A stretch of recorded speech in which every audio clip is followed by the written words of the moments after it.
Good morning, student. Welcome to all of you in the home mentoring session from the SD Vidya School. Myself, Ritu Mittal, mathematics teacher. Student, as we are doing the chapter 4 determinant, today's topic is adjoint of a matrix and the inverse of a matrix. These two topics are very important for the board point of view. So let me start with the topic. First of all, we will work on the adjoint of a matrix and then gradually we will come on the inverse of a matrix. So let me start with the adjoint of a matrix. The definition is the adjoint of a matrix A, that is Aij, whose order is n by n. N by n means it is a square matrix, is defined as a transpose of a matrix Ij, where Ij is a cofactor of the element Ij. Adjoint of the matrix A is denoted by Adj into A. Basically, what we have to do in this, in a simple language, I just tell you. First of all, we have to find out the cofactor of each and every element, and then we have to do the transpose of that particular matrix, whatever the cofactor we get. हमने अभी तक cofactors find out करना सीख लिया है. Transpose करना हम लोगों ने लास्ट एक चैप्टर के अंदर किया था, चैप्टर 3 के अंदर. तो एडजॉइंट है, that is a combination of cofactor and the transpose. तो पहला काम हमारा क्या होता है, whatever the matrix we have उसके हम कोफैक्टर निकाल लेंगे. कोफैक्टर निकालने के बाद हम लोग जो एलिमेंट है उनको पोजीशंस पे रख देंगे and then we transpose that matrix, और ये इससे हमारा क्या हो जाएगा, एडजॉइंट आ जाएगा. तो सिंपल सा ये काम है. अब हम एक एग्जाम्पल में ले रही हूँ सिंपल सा, ताकि आपको और क्लियर हो जाए. We have to find out the adjoint of this matrix 2 3 1 4. तो पहला काम हमने क्या करना है, हमें इन सारे एलिमेंट्स का कोफैक्टर फाइंड आउट करना है. तो पहला हमने a11 का कोफैक्टर फाइंड आउट किया, that is 4, a12 -1, a21 -3, a22 that is 3. हमने इन सब एलिमेंट्स को यहाँ पे रख दिया. a11 दैट इज़ 4, a12 हमारा यहाँ आना चाहिए था वैसे, अभी मैं बता रही हूँ. तो उसके बाद उसको ट्रांसपोज कर दिया. जब हमने उसको ट्रांसपोज किया, we get this result 4 -3 -1 2. Row और column transpose means row and column are interchanging. तो in this way we have to find it out. अगर हम यहाँ पर देखें तो ये हमारा एग्जाम्पल है 2 3 1 4. हमने सबके कोफैक्टर्स फाइंड आउट कर लिए, फिर हमने उनको उनकी पोजीशंस पे रख दिया. ठीक है. अब मैंने ये छोटा सा डैश लगाया, this is dash for the transpose. अब हमने इसका ट्रांसपोज किया. Transpose means row is converting to column and the columns are converting to row. तो ये हमारा एडजॉइंट हो गया. एक सिंपल मेथड है इसका. अगर हमारे पास स्क्वायर मैट्रिक्स है, that works only for the square matrix. तो हम क्या करते हैं, अगर हम इन दोनों एलिमेंट्स को इंटरचेंज कर दें, a11 और a22 को इंटरचेंज कर दिया और इन दोनों एलिमेंट्स के सिर्फ साइन चेंज कर दिए, we can find out the adjoint directly. मैं दोबारा रिपीट कर रही हूँ.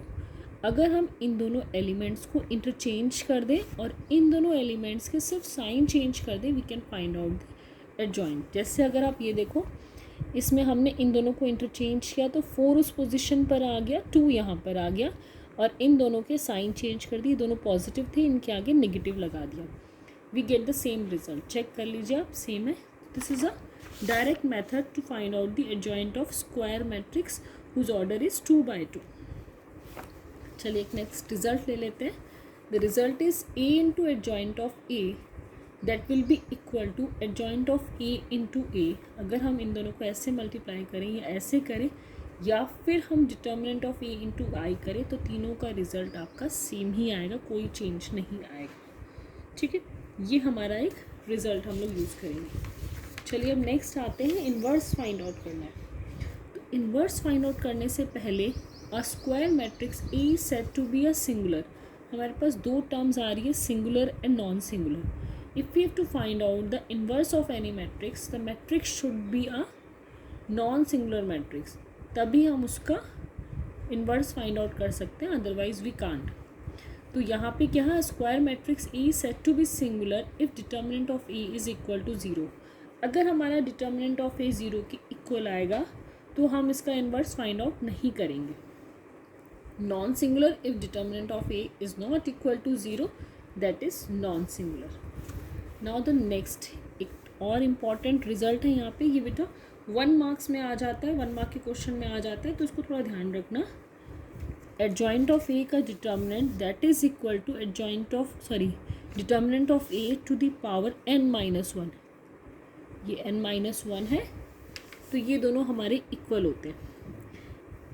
If A is a non-singular matrix of order n, then adjoint of A whose determinant is equal to adjoint of A to the power n-1. या ये एक result है जो हम यूज़ करेंगे. ठीक है. Next is a square matrix A is invertible if and only if A is non-singular matrix. मैंने अभी आपको ये बताया.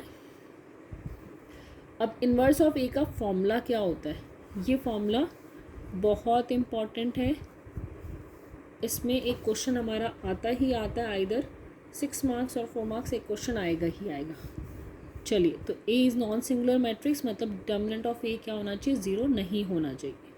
Formula is adjoint of A upon determinant of A, और we can say 1 upon determinant of A into adjoint of A. In this way we can find out the A inverse matrix. तो ये हमारा एक formula है. चलिए, let me come on the directly. मैं 4.5 exercise पर आ रही हूँ, वहीं से क्वेश्चंस भी आपको एक्सप्लेन कर देंगे. ठीक है. 4.5 question number 2, we have to find out the adjoint of each matrix. हर एक का एडजॉइंट निकालना है. तो एडजॉइंट निकालने से पहले क्या करना पड़ेगा? सारे एलिमेंट्स का कोफैक्टर निकालना है. एंड आई होप दैट कि ऑल ऑफ यू अंडरस्टैंड कि how to find out the cofactor. सबको पता चल गया अब तो ना. तो हमने हर एक एलिमेंट का मैंने यहाँ कोफैक्टर निकाला है. A113, A12 -12, A13 6, A21 is 1, A22 5, A23 2, A31 -11, A32 -1, A33 5. उनको उनकी पोजीशन पर ही पहले मैंने रखा है, फिर उसके बाद उसको ट्रांसपोज किया है. ये ध्यान रखना कि जब तक आप ट्रांसपोज नहीं करते हैं तो ये डैश लगाएंगे. अगर आपने ट्रांसपोज कर दिया है then there is no use of this dash, तब आप ये डैश नहीं लगाएंगे. ठीक है. अब मैंने ये लगा दिया. इट मीन इज़ दैट अब मैं इसका ट्रांसपोज करने जा रही हूँ. तो अब मैंने इसके बाद इसका ट्रांसपोज किया तो रो और कॉलम्स इंटरचेंज हो गए. तो ये मेरा क्या हो गया? एडजॉइंट आ गया. I hope that all of you get clear this. Now here I am taking the question 3. Question 3 में we have to verify it. जो अभी हमने लास्ट में रिजल्ट एक लिखा था ना, ये वाला, A into adjoint of A is equal to adjoint of A into A that is equal to determinant of A into I. ये हमें प्रूव करना है. तो सबसे पहला काम तो क्या करेंगे? इस मैट्रिक्स का एडजॉइंट निकालेंगे. अभी मैंने बताया था कोफैक्टर्स कैसे निकाल लेंगे इसके. इन दोनों को इंटरचेंज, इनके साइन इंटरचेंज. ठीक है. तो यहाँ पे हमने यही काम किया. इन दोनों को इंटरचेंज और इन दोनों के साइन इंटरचेंज करने पे हमारा एडजॉइंट आ गया. तो ये रहा हमारा एडजॉइंट. डायरेक्टली हमने वो फॉर्मूला अप्लाई कर लिया. ठीक है. आप कर सकते हैं, कोई प्रॉब्लम नहीं है. ऐसा नहीं है कि आप फॉर्मूला अप्लाई नहीं कर सकते. नेक्स्ट मैंने डिटर्मिनेंट ऑफ ए निकाल लिया, दैट इज़ इक्वल टू 0. वो हमारा 0 के इक्वल आ गया. तो हमने क्या करना है अब? A into adjoint of A, इसको इसके साथ मल्टीप्लाई किया and we get the result 0. Multiplication आप सबको आती है, तो इसमें मुझे बताने वाला तो कुछ नहीं है. I think that all of you know how to multiply the 2 matrices. तो हमारा रिजल्ट आ गया 0. अब क्योंकि ये ऑलरेडी 0 है तो इसलिए हमारा 0 इधर डिटर्मिनेंट वाला पोर्शन भी 0 हो जाएगा. अब इसको भी देख लेते हैं. एडजॉइंट ऑफ ए इंटू ए, इसको इधर से मल्टीप्लाई किया तो ये भी रिजल्ट क्या आ गया? 0 आ गया. तो इट मीन इज़ दैट हमारे तीनों पोजीशंस पे जो एलिमेंट्स, तीनों पोजीशंस पे जो हमें टास्क दिया गया था, तीनों का आंसर कितना आ गया? 0 आ गया. And we get the result. चलिए अब आते हैं क्वेश्चन नंबर 7 पे. Question number 5 to question number 11 सब में हमें इन्वर्स फाइंड आउट करना है. सेम काम करना है. तो मैंने एक क्वेश्चन ले लिया 3/3 ऑर्डर का, 1 2 3 0 2 4 0 0 5.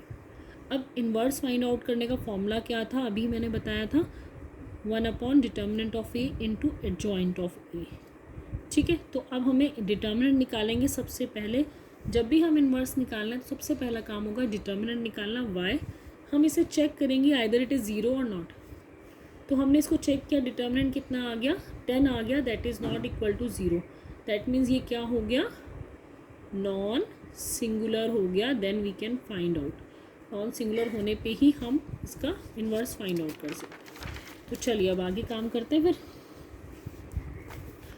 अब हमने जब पता चल गया कि वो तो नॉन सिंगुलर हो गया, अब हमारा नेक्स्ट काम क्या है, हमें इसका इसका एडजॉइंट निकालना है। तो एडजॉइंट निकालने के लिए पहले कोफैक्टर्स निकालेंगे और उसके बाद उसको ट्रांसपोज करेंगे। तो हर एक एलिमेंट का मैंने यहाँ पे कोफैक्टर निकाल लिया, आपको प्रॉपर्ली पूरा सॉल्व करके ही दिखाया है।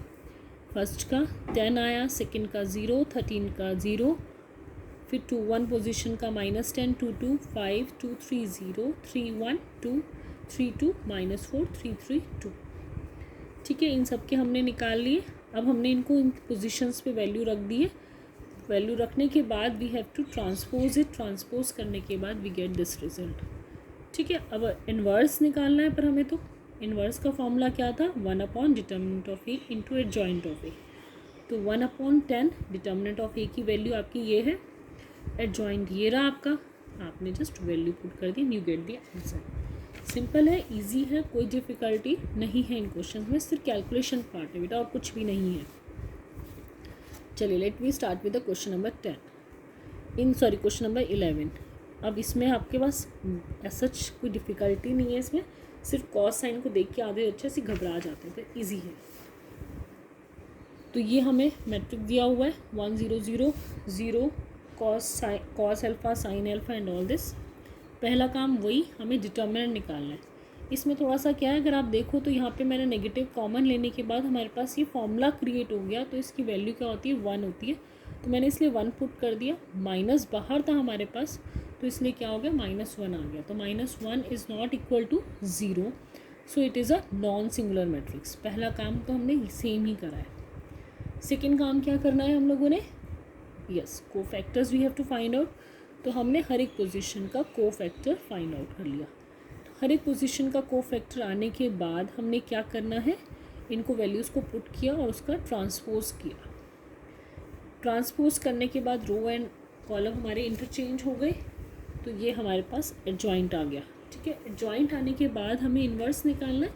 तो इन्वर्स के लिए we have a formula adjoint of A upon determinant of A, तो वो हमने अप्लाई किया and we get this result.